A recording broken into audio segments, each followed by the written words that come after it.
안녕하십니까. 김경국TV 시작하겠습니다. 오늘은 국민의힘 조정훈 총선 백서 TF 위원장 얘기를 좀 해볼까 합니다. 조정훈 위원장이 요즘 연일 언론의 주목을 받고 있죠. 이런데 자발적인 주목이 아니라 총선 백서 위원장을 맡은 이후 주목을 받기 위해 노력하고 있다, 이런 느낌을 지울 수가 없습니다. 위원장을 맡고 보니까 욕심이 좀 생긴 것 같습니다. 아니면 누군가 짜고 욕심을 가지고 또 위원장을 맡았는지도 모르겠습니다.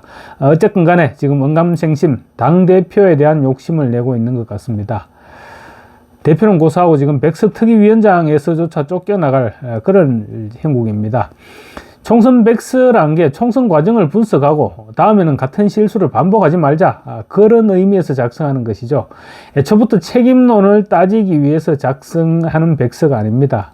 그런데 조정훈 위원장은 출발부터 아마 책임론을 부각시키는 데 초점을 둔 것이 아니냐, 그런 의혹을 받고 있습니다.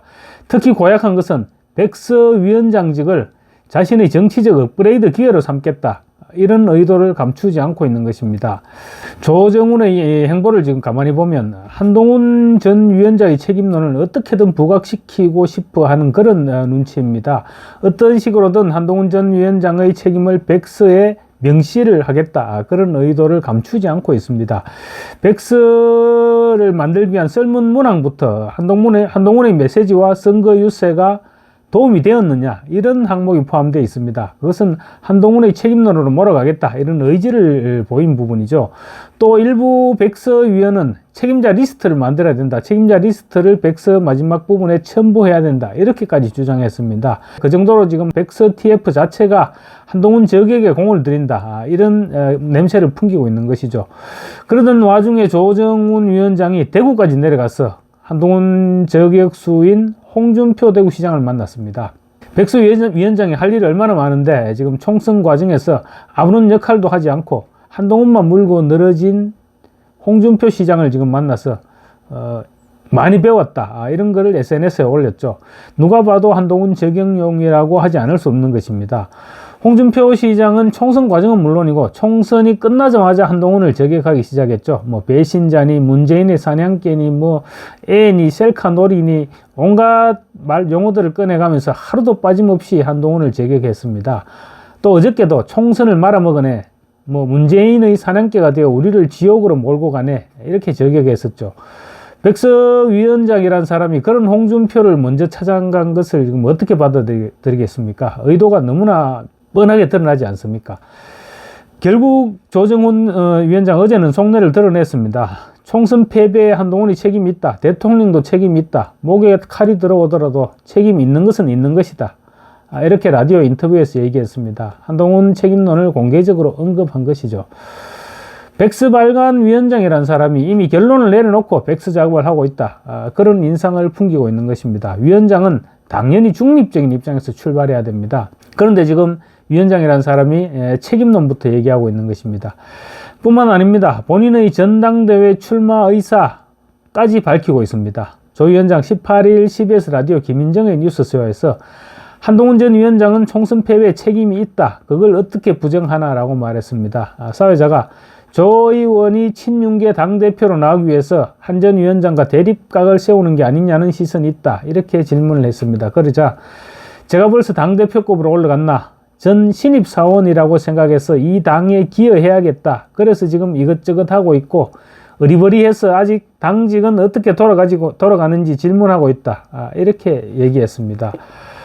그러면서 한동훈 위원장을 향해서 확실한 흥행 카드인 것은 분명하다, 그래서 한동훈 전 위원장도 출마할 생각이 있으면 나와야 된다, 이렇게 얘기했습니다. 그러면서 자신의 출마 얘기가 있다는 질문에 대해서도 나도 요구가 있으면 마다하지 않겠다고 얘기했습니다. 좀 웃기는 얘기죠. 조정훈 의원 지금 국민의힘에 들어온 지 몇 개월 됐습니까? 아직 1년도 안 됐습니다. 그런데 지금 누가 자기 보고 자기들의 전당대회 당대표에 출마해라 그랬습니까? 중진도 아닙니다. 비례대표 초선에 이제 겨우 지역구 출마해서 지역구 초선, 그러니까 합쳐서 이제 재선이 된 사람입니다. 아무도 자기들의 전당대회 출마하라고 얘기를 안 했습니다. 자가발전이죠. 아니 보니까 친윤인 이철규 의원과 손잡고 한동훈 타도에 나선 것 아니냐, 이런 지금 분위기도 풍기고 있습니다. 기본적으로 조정훈 위원장, 특위위원장이라는 사람이 지금 너무 시끄럽습니다. 백서라는 것은 책임론이 거론되기 시작하면 시끄러울 수밖에 없습니다. 그래서 최대한 조용하게 작업을 해야 되는 것이 백서 작업입니다. 백서 발간이 당내 권력 다툼의 시발점이 될 수 있기 때문입니다. 그런데 방금 말씀드렸다시피 조정훈은 진짜 너무 시끄럽습니다. 진작부터 백서 발간 문제로 인한 당내 갈등이 지금 핵심 이슈로 부각되고 있는 것입니다. 백서 특위가 갈등을 조장하고 있는 것인데 조정훈 위원장이 그 정점에 서 있는 것입니다. 지금까지 저도 오랫동안 정치권을 지켜봐왔지만 이처럼 시끄러운 백서 발간은 처음 봅니다. 조정훈 위원장의 정치적 욕심 때문이겠죠. 조정훈이 당대표 출마를 내비치고 그 당대표 경선에 대비해서 지금 행보를 하고 있기 때문에 지금 이렇게 시끄러울 수밖에 없는 것입니다. 사실 저는 깜짝 놀랐습니다. 조정훈 위원장은 당내 기반이 전무합니다. 21대 총선에서 민주당 위성정당인 더불어시민당 비례대표로 국회 원내에 입성했습니다. 그 후 시대전환을 창당해서 대표로 있다가 21대 국회 막바지에 국민의힘에 합류했습니다. 한동훈 위원장의 지원을 받아서 서울 마포 앞에서 당선됐습니다. 굉장한 접전이었죠. 마포 앞도. 접전이었으니까 한동훈 위원장의 지원이 절대적인 영향, 결정적인 영향을 미쳤을 것이다. 이렇게 볼 수 있을 것입니다. 그런데 조정훈은 총선 과정에서 이철규, 친윤이죠. 친윤 핵심 이철규 인재영입위원장과 함께 인재영입위원으로도 활동했습니다. 아마 그러면서 둘이가 가까워졌던 것 같습니다. 그러자 조정훈은 총선 이후 한동훈의 손을 놓고 친윤 핵심 이철규와 손을 잡은 모양새인데 아마 백서위원장도 이철규의 영향력이 작동하지 않았느냐 이렇게 볼 수 있을 것 같습니다. 백서위원장을 맡고는 갑자기 힘을 받았는지 반 한동훈의 선두에서 지금 조정훈이 좌충우돌 하고 있습니다. 놀라운 태세 전환이죠. 조정훈이 창당했다가 국민의힘과 합당했던 시대 전환을 놓고 거기에 빗대서 정치권에서 지금 조정훈의 행보를 놓고 태세 전환이 맞다 이렇게 비꼬기도 하고 있습니다. 제가 지난번 조정훈이 홍준표를 만난 부분을 말씀드리면서 조정훈이 당대표 내지 당 지도부 경선 출마에 관심이 있는 것 같다 이렇게 지나가는 투로 말씀드렸습니다. 왜냐하면 지나가는 투로 말씀드릴 수밖에 없었던 게 조정훈은 당내 기반이 전무하기 때문입니다. 나와도 안 될 것이다 그런 판단에서 제가 그렇게 말씀드렸던 것입니다. 그런데 조정훈이 최근 들어 본격적으로 뛰어들고 있는 것을 보면 아마 친윤 이철규의 지원 약속을 받은 것 같습니다.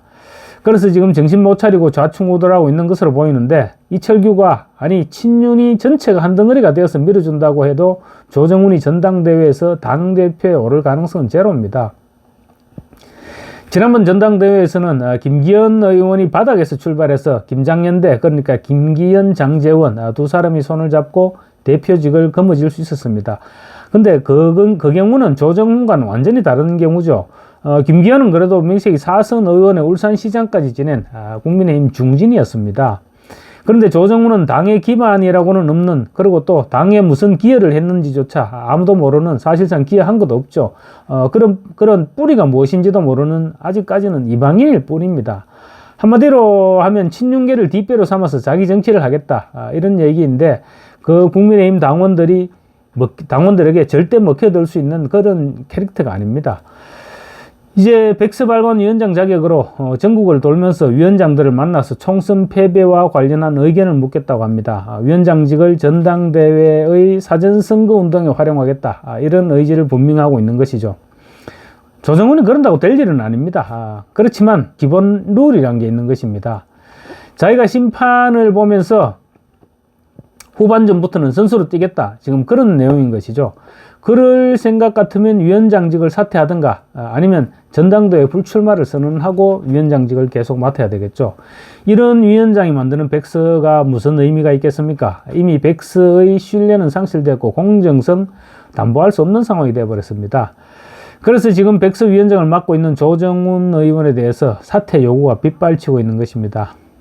친한계, 친한동훈계죠. 박상수 인천 서구갑 조직위원장, 수도권 원외 위원장들 모임인 천목회 간사입니다. 박상수 간사 이런 얘기를 했습니다. 총선 백서를 쓴다는 이유로 각 조직위원장들을 계속해서 불러서 간담회를 하고 있는데 심판이 선수로 뛸 거면 심판을 그만두라, 이렇게 꼬집었습니다. 당권 의지가 없다고 밝히고 총선 백서를 써야 한다는 말이죠. 김준호 서울 노원을 조직위원장도 똑같은 얘기를 했습니다. 동지들의 낙선과 슬픔을 발판 삼아서 본인 정치를 한다는 것은 정치인의 도의에 맞지 않다, 이렇게 hir난했습니다. 당내 압박에도 조 의원은 이기는 정당을 만들기 위해서 백서를 쓰겠다는 생각에 변함이 없다라고 일축하고 있습니다. 그렇지만 국민의힘 백서 특위는 이미 공정성을 잃었습니다. 이런 백서위원장이 발간하는 백서에 무슨 신뢰가 생길 수 있겠습니까? 조정훈 위원장은 사퇴하고 백서 특위는 새로 원점에서 출발하든지, 그게 아니면 차라리 특위를 아예 해체해야 마땅할 것으로 보입니다. 이런 가운데 한동훈 전 위원장 출마 가능성은 더욱 높아지고 있습니다. 한 친한계 인사는 한동훈 전 위원장은 당원들과 국민이 부르면 피하지 않을 것이다. 총선 패배에도 변화 없는 당에 실망한 국민이 결국 한 전 위원장을 끌어낼 것으로 본다, 이렇게 전망했습니다. 조정훈이 이철규와 손잡고 전당대회에 출마한다고 하더라도 한동훈이 출마하면 경쟁이 되지 않을 것이라는 것은 불을 보듯 합니다. 그렇지만 친윤계에서 지원하는 후보가 따로 있다는 것은 실제로 당선 가능성도 없으면서 윤석열 대통령과 한동훈 위원장의 대립 구도만 부각시키는 그런 결과를 불러올 것이 뻔합니다. 그래서 결국 두 사람의 사이만 더욱 벌려놓는 그런 결과를 초래할 것이기 때문에 바람직하지 못하다는 것입니다. 그래서 이철규 의원은 진심으로 윤 대통령을 위하는 마음이 있다면 경거망동하지 말고 차라리 윤석열 대통령과 한동훈 전 위원장 두 사람의 거리를 좁히는 데 노력하는 것이 바람직하다, 이렇게 말씀드리고 싶습니다. 감사합니다.